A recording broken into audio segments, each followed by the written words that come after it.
Hi and welcome back. So in the last video, we looked at how to do a wireframe design for our perspective website, splotivity.com, and we chose to use a sort of simple tool of Google Slides as a way to make this wireframe or this sketch. But we also mentioned tools like Sketch and Figma and Balsamiq, which you can use if you prefer. There is a bit of a learning curve, at least there was for me. And so for this tutorial, we want to keep things super simple and just use existing tools like Google Slides.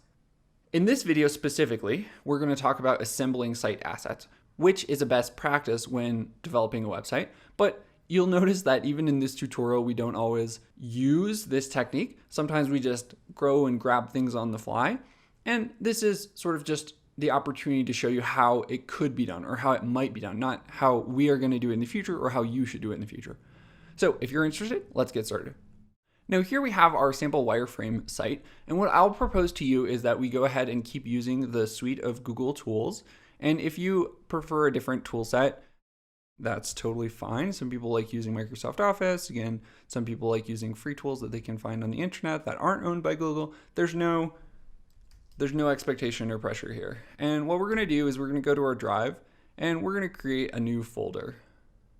And in this new folder, we'll call it Splotivity Site Assets. And then we're going to go into this folder. And what I propose to you is then we create either a series of subfolders or just a series of documents where we can sort of group these different items. And let's go, for the time being, to this site, and we're going to create a new shape, maybe a blue circle, and we'll label these. So we'll call this navbar. Maybe we'll make these circles bigger.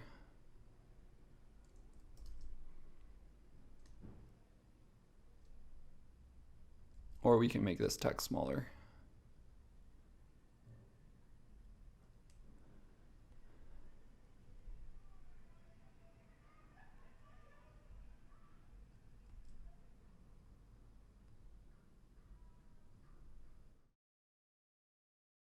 And so we'll call this section our navbar, and then we'll call this section, the section below, our hero section. And these are just going to be internal references. We'll call this main 1. We'll call this main 2. And we'll call this main 3. You can probably see where this is going.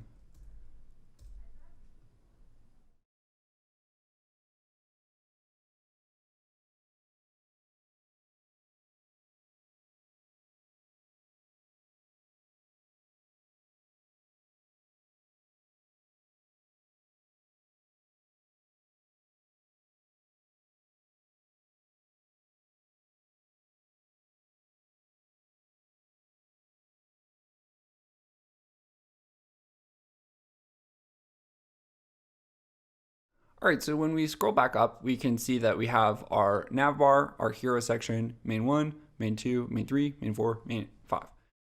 If we go back here, we can go and we can create subfolders. So we'll call this logo. And then we'll do this a few more times.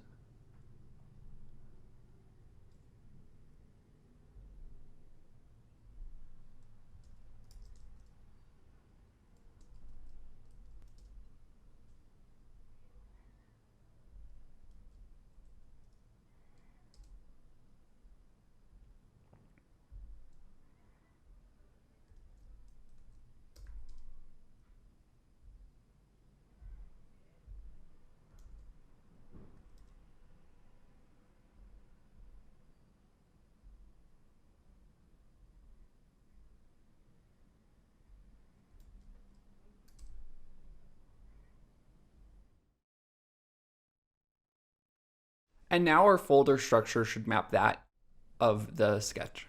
And so let's just go from top to bottom, although occasionally I like going from bottom to top. And let's first assemble what we would call the logo. And so if we go here and we go to File, Upload. Again, you don't have to do it this way. You could have it on your local machine. That would be totally fine.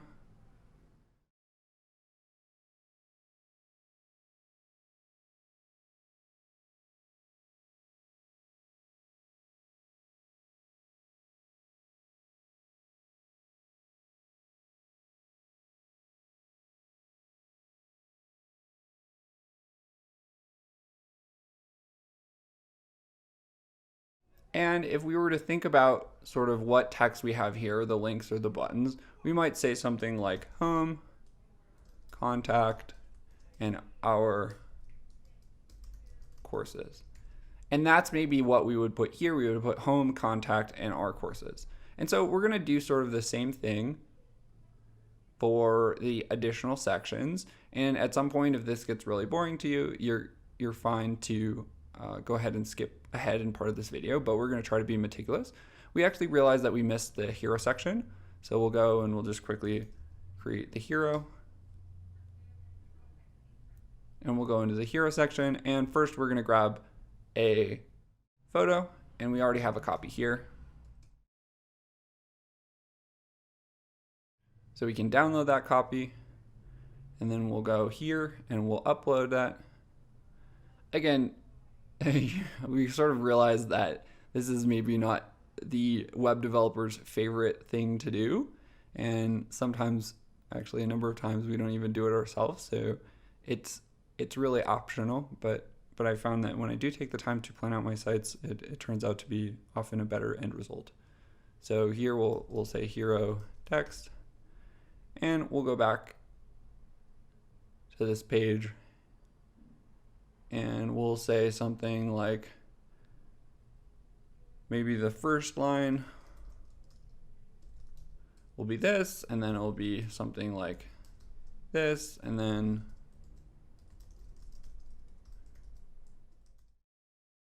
this will be our little tagline. So the first line text would be welcome to Splativity, and then a subtext, which we don't have here, but it's totally fine, simplified.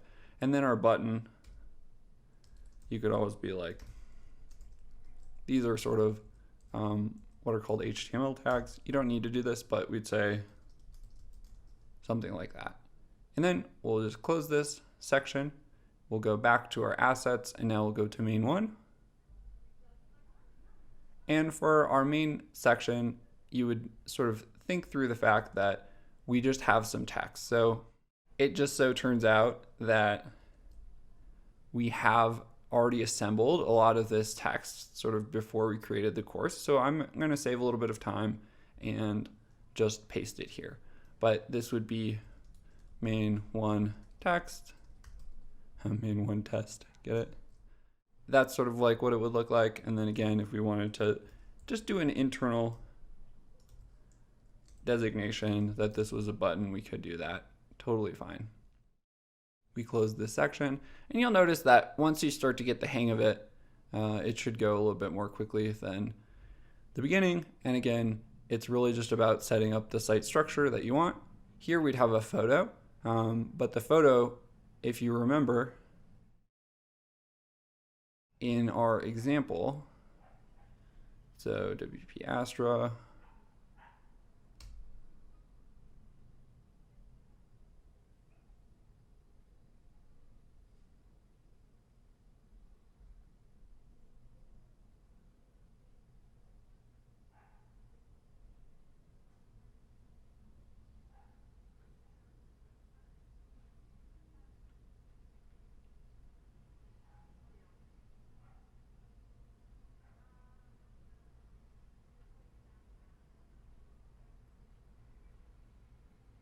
if we go to our example, there's already a background picture here, so we'll just leave it as is. What we'll just focus on is the text. So we'll go and create a new document.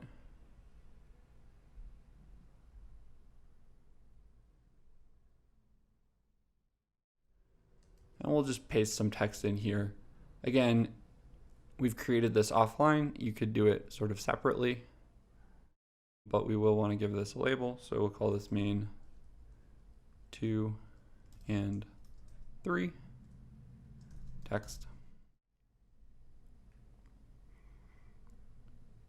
So what, if you notice what we did there, we created main 2 and main 3.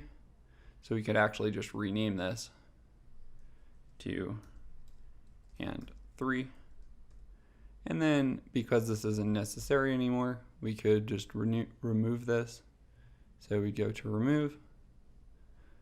A lot of these things you'll sort of learn on the fly. Then here, when we go to section 4, we might want to first get our assets, or rather our photos. You'd go here, and by here I mean here. What we're going to want to do is we're going to want to upload a file. We're going to search for the name of our file. We'll upload that. Now we could actually create a subfolder because there are multiple photos, but we're doing things that are kind of just mostly correct rather than entirely correct. And then while that uploads, we'll create a section that's main for text.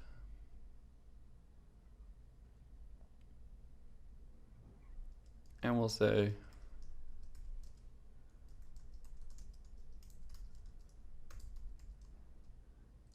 now obviously we might want to change the titles, but this is sort of what our end course is going to look like, or our end website. And you'll notice that even though we work as professional developers, there are times where we make mistakes. So we'll just take this, and then we'll go our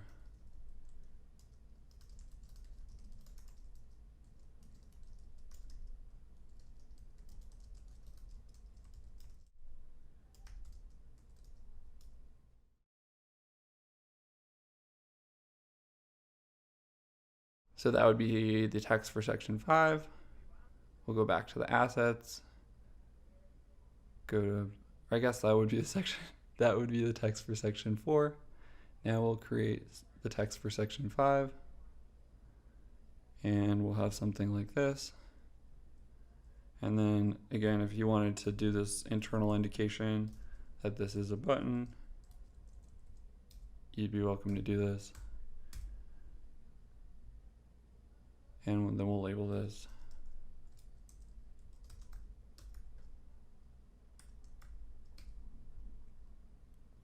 close it, and we'll just do one more section, which is the footer. And we go here, new section.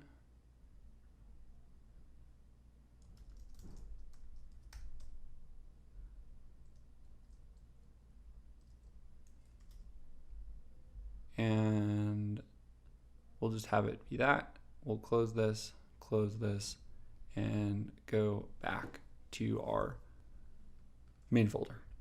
Now, what we did in this video is we went back to our wireframe and we labeled the wireframes with these blue circles. This is just something for our own internal use. So if you wanted to use a different shape or a different approach, not do this at all, it's totally fine.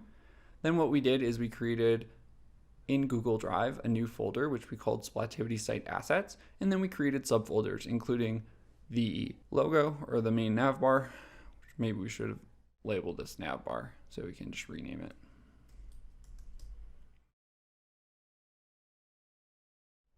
That sort of makes more text. That sort of makes more sense. I guess technically we should also rename this. Sometimes when you're trying to do things on the fly, it does not work as well as you'd like. You probably knew that already.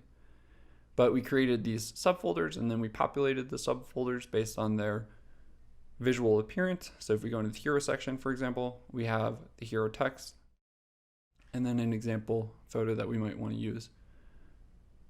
We then did that for all of the individual sections, and we got to the end, and we had this as an end byproduct. Now, you'll notice that in this video and in other videos, even when we're making tutorials and have been doing this for quite some time, we make mistakes. And I think that's part of the natural web development process, particularly when you're first learning. And so we've chosen to, rather than edit out all of the mistakes, sort of have a more authentic and upfront process for helping you learn WordPress web development. But if that's frustrating to the majority of our viewers, we will in the future go ahead and edit out a lot of these bloopers. So let us know in the comments, as well as any other suggestions or comments you might have. In the next video, we're going to talk about the difference between WordPress.org and WordPress.com, and then start jumping into domain and configuring your WordPress website. So join us in the next set of videos, and we'll see you again soon. Thanks for your time. Cheers.